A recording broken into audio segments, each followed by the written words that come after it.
Many people in America are living in fear.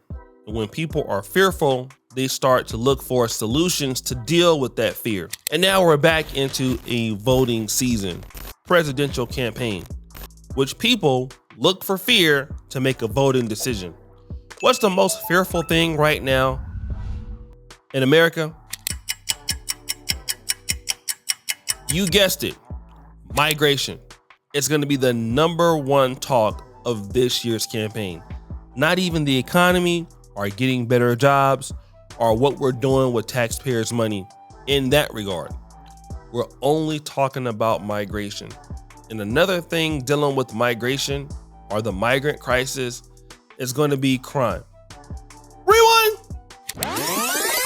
Last week, a Georgia nursing student by the name of Laken Riley was killed by a migrant.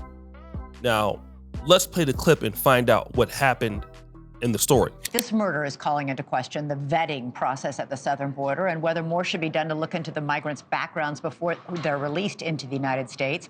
Joining us now is the spokesman for the National Border Patrol Council, Chris Cabrera. Chris, thank you so much for being here. So when somebody is arrested for crossing illegally, are there any checks at all on these migrants? Do we have any idea who they are actually in the countries that they came from, what kind of lives they led in their home countries?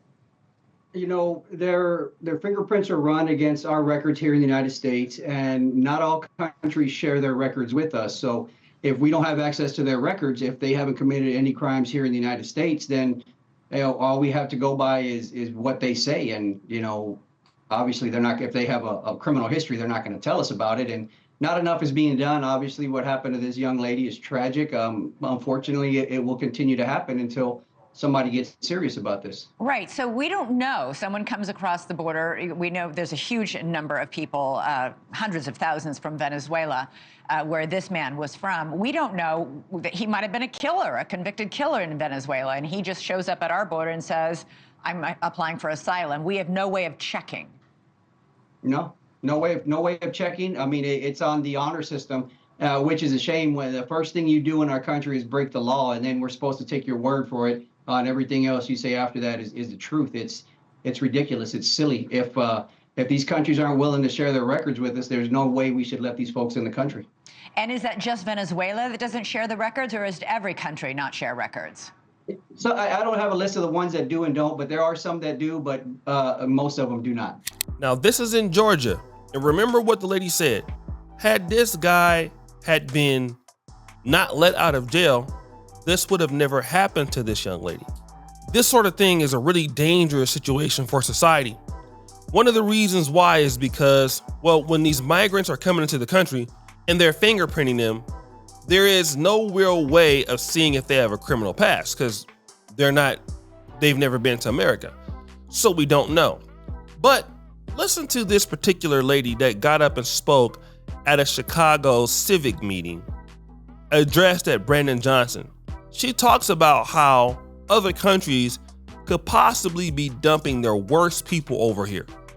Good morning. Good morning.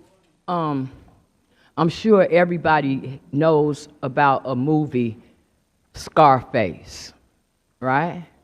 It's a classic, Al Pacino, right? Everybody knows about that movie. And we focus on the famous lines in that movie. The acting and the hello to my little friend and all that. But it's the beginning of that movie that matters. When those words are coming up on that screen, that's what matters.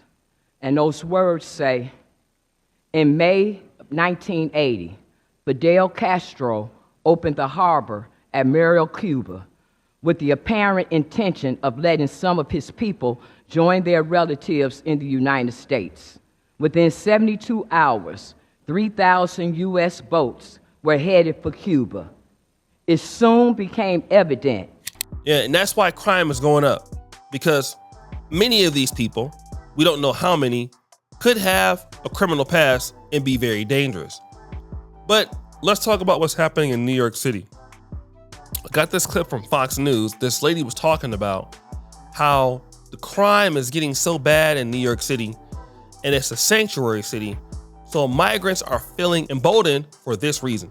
Orders by a man over WhatsApp of what to rob and what to steal. You see them stealing bags, they were stealing phones, and some of them were already arrested. But here's the problem. Once they're arrested, the NYPD, because New York City is a sanctuary city, has no liaison with ICE. Yes, ICE is very active here in the New York area, as you can imagine. They could not just pick up the phone as you would in many other cities in the United States and say, hey, we just arrested a guy for assault. We just arrested a guy for a robbery. He's been charged. We want to turn him over to you. He's also a repeat offender, which has been the other sore point to many New Yorkers, law-abiding New Yorkers here. We want to turn him over to you, but they can't do that in New York, because New York City, because it's a sanctuary city. The Mayor Adams in the past has been very proud of the fact that this is New York. We can accommodate anybody. We can take in anybody. Early on in the migrant crisis, he said, come here, come to New York. We'll take care of you. And New Yorkers, quite frankly, are getting fed up with it. We had, as you mentioned last week, the $13 a day per person debit cards being given to the migrants. Many New Yorkers who are having to stand online at food banks every week are saying, wait a minute, what about us? That would certainly go a long way to helping us with our groceries. We're working, we're trying to make ends meet here. But in terms of the crime wave, we've seen assaults on police officers. We've seen shooting of a tourist in Times Square. Some of these are underage migrants. They're teens, part of these rings that they're being groomed into and attracted into or forced into by various means. We've seen other types of crimes going on. The migrant shelter, men's shelter on Randall's Island, they just decided this week that they would put in metal detectors there because there have been so many problems at that particular location. So it's been one thing after another, complete disregard for the law. And a lot of times they felt like, okay, if they were wearing masks, if they were wearing hoodies, if they had their faces covered, there was very little way to identify them. And because they came across the border, basically the open door that is the southern border of the United States, the southwestern border, they came across, there's no fingerprints, there's no type of ID, there's no type of any type of identification like that. So the police have really had to do a lot of extra work to just even try to figure out who are these individuals. So they arrest them, they indict them, but they can't if it's not a bail eligible crime, which some of these, believe it or not, still are not in New York City and New York State. They have nowhere to put them or send them because we are a sanctuary city. Yeah, you want to know what that reason is? The reason why they feel like that is because of this. Well, they can't be deported. ICE is not going to work with the sanctuary city because these migrants, if they would like to, or if they have the capacity to commit a crime and burglaries and create these crime rings, they're doing so. But she did say, if you go to Florida and do that, it's a no-go. So they don't go to Florida and do it. They're sticking in New York City and doing it. And the issue with that is, people are doing whatever they feel like doing because they know there will be no repercussions. Resources are spread thin. People are doing exactly what they want to do. And it doesn't really make a whole lot of sense.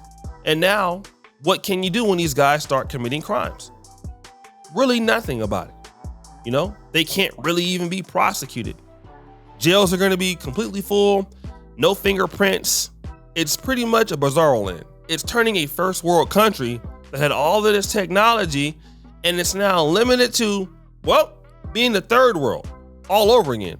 And then somebody has to lose their daughter or their son because, somebody came over to the country and was a criminal in their country, and now they're in America starting all over again.